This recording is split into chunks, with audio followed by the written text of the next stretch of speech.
Bom dia, gente. Hoje nós iniciaremos o capítulo 5, certo? Aqui quem está falando é a professora Zenati e nós iremos desenvolver uma discussão acerca da comunicação corporal, né? Ou movimentação corporal, que tem no nosso capítulo 5 do nosso livro de arte, certo? Eu elenquei aqui alguns tópicos de aprendizagens essenciais, ou seja, algumas coisas que nós iremos perceber, né, ao longo do nosso capítulo, como por exemplo, perceber a importância da linguagem corporal. Por que é tão importante? Por que é importante a gente discutir, né? E por que isso é relevante, né, para a gente? Reconhecer posturas corporais, como gestos e expressões faciais, e atribuir significados. Saber comunicar por meio da linguagem corporal, exercitar o respeito às diferenças e ver também que o corpo é um meio de expressão artística, né? Nós utilizamos o nosso corpo para expressões artísticas e aí a gente vai ver isso melhor, de maneira mais explícita, dentro do nosso capítulo 5, ok? Logo no início do nosso capítulo 5, a gente tem algumas imagens, né? Aqui no nosso capítulo. E se vocês perceberem, o capítulo ele vem falando logo, né? Ele destaca os espectadores, né? Com ou sem deficiência visual, explorando, através do tato, a reprodução de obras de arte na exposição Sentir para Ver, né? E é interessante a gente destacar que, por mais que, né, as pessoas tenham algumas limitações, elas não deixam de apreciar, né, a arte ou várias outras coisas da vida em virtude disso, né? Então, logo no início da página, a gente tem esse tópico que é bastante relevante para nós estarmos discutindo, ok? Na página 51 do material de vocês, onde tem aqui o título A Linguagem Corporal, o autor, né, destacou aí as cenas de um documentário, né, que se chama Baraka, onde esse documentário ele se dá através de cenas sem diálogos, e aí eles exploram a gestualidade, a expressividade de pessoas de diferentes partes do mundo, em atos coletivos ou posando diante da câmera. É bastante interessante, quem tiver um tempinho também pode dar uma assistidazinha, que vale muito a pena. E logo no primeiro parágrafo aí, ele vem falando que a linguagem corporal ela se desenvolve muito antes, né, da linguagem verbal ou da linguagem escrita. Porque a gente pensa logo no quê? Nos bebês, não é verdade? Por exemplo, os bebês eles se comunicam através do quê? Do choro, da risadinha, de algum gesto, muito antes de verbalizarem algo. Então, a linguagem corporal ela se desenvolve muito antes da linguagem verbal ou escrita, certo? Aí ele vem falando também, né, dos animais, que os animais também expressam seus sentimentos e desejos com a linguagem corporal. Por exemplo, o cachorro, quando tá feliz, o que é que o cachorro faz? Abana o rabinho, na verdade, quando ele tá assustado. Então, os animais, eles também expressam os sentimentos dele através do que? Dessa linguagem não verbalizada. E no parágrafo 2, ele vem falando, né, discorrendo acerca dos elementos que compõem a linguagem, né? Aí ele fala que são universais, que outros são convencionados ou são aprendidos, que são aprendidos em uma cultura. Por exemplo, a língua que falamos. Em nossa sociedade, aí ele vem, né, desenrolando alguns exemplos. Balançar a cabeça de um lado para o outro significa o quê? Não, enquanto o sim costuma ser sinalizado pelo balançar da cabeça para cima e para baixo. Só que isso pode acontecer de formas diferentes em outros lugares, certo? Como, por exemplo, na Bulgária, que esses gestos significam o contrário, certo? No capítulo, lá na página 53, a gente tem um texto, né, cujo título é O Corpo se Movimenta, onde o autor discorre acerca, né, da movimentação do ser humano. E aí, logo no primeiro parágrafo, ele fala que o ser humano se movimenta muito antes de nascer.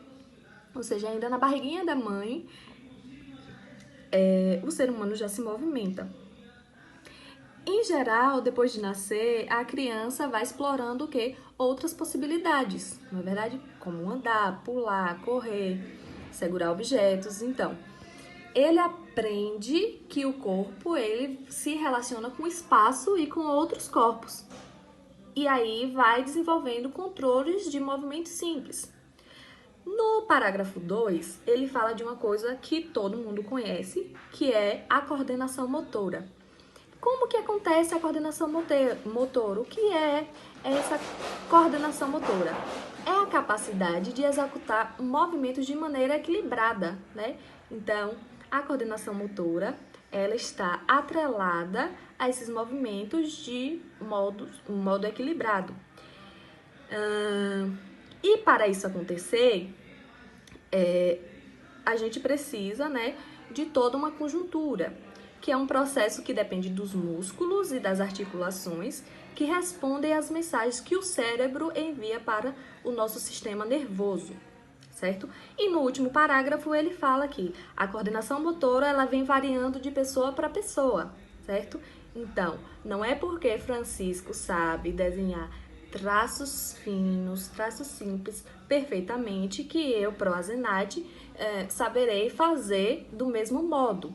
Por quê? Porque a habilidade de realizar certos movimentos, elas dependem da característica de nascença, do contato com determinadas atividades durante toda a infância, da prática no dia a dia, entre outras coisas, certo? Então, a capacidade de se equilibrar em uma posição também está relacionada com o sistema motor, ok? Aqui, na página 54, onde tem o corpo explora o espaço, nós temos um provérbio hindu que fala que o nosso corpo é uma cidade que tem 5 portas. Por que esse provérbio fala isso? Porque ele se refere aos órgãos dos sentidos como essas portas, por exemplo, olfato, tato, audição, visão e paladar. Então, cada um representa um caminho para desvendar algo, né? Muito interessante isso. E logo aqui na página 55, né, a gente já tem uma outra configuração que vem falando sobre o desenvolvimento, né, da arte, do desenvolvimento artístico, como que a arte, né, ela tem passado por reconfigurações nas últimas décadas. E aí aqui o autor cita 2 artistas, né? Ele cita a artista fluminense Lígia Peipe e cita o Caetano Souto, que utilizou, né? Utilizaram em suas obras elementos que estimulassem outros sentidos além da visão e da audição. A Lígia criou como roda dos prazeres o quê? Por meio de um conta-gotas, né?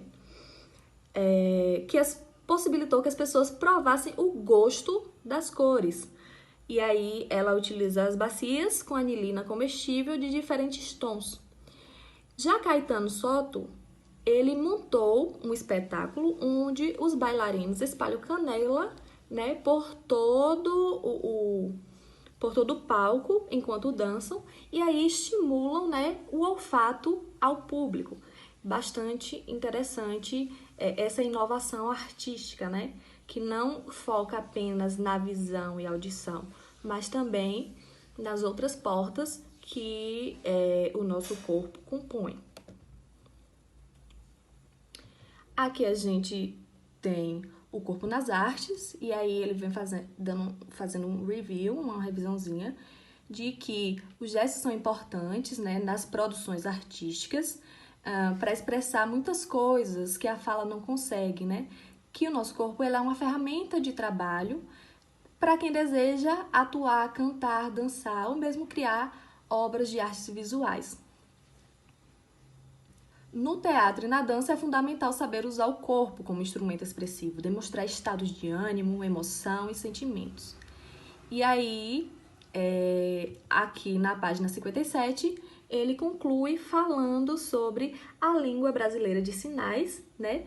Que é uma linguagem gestual que é usada para a comunicação, principalmente por pessoas com deficiências auditivas e os interlocutores delas. E aí ele vem falando, né? Os sinais são combinações de movimentos e posições das mãos e dos braços, expressões faciais e articulações. Embora exista um alfabeto em libras, com sinais para representar cada letra e também formas de simbolizar os números, em geral, a comunicação acontece com gestos únicos que correspondem às palavras inteiras, o que torna a comunicação mais rápida. E aí ele conclui dizendo que aprender Libras é como aprender uma língua falada, que exige prática e estudo. Nós já vimos um pouquinho sobre Libras lá na disciplina de língua inglesa, né, onde a gente precisou decorar o alfabeto. E basicamente o nosso capítulo 5 vem falando sobre isso, sobre a movimentação do corpo, sobre os nossos sentidos, sobre coordenação motora, sobre como nós nos portamos desde cedo, certo? Espero que vocês tenham gostado. Se tiverem dúvida, podem me procurar. E por hoje é só, pessoal. Beijos!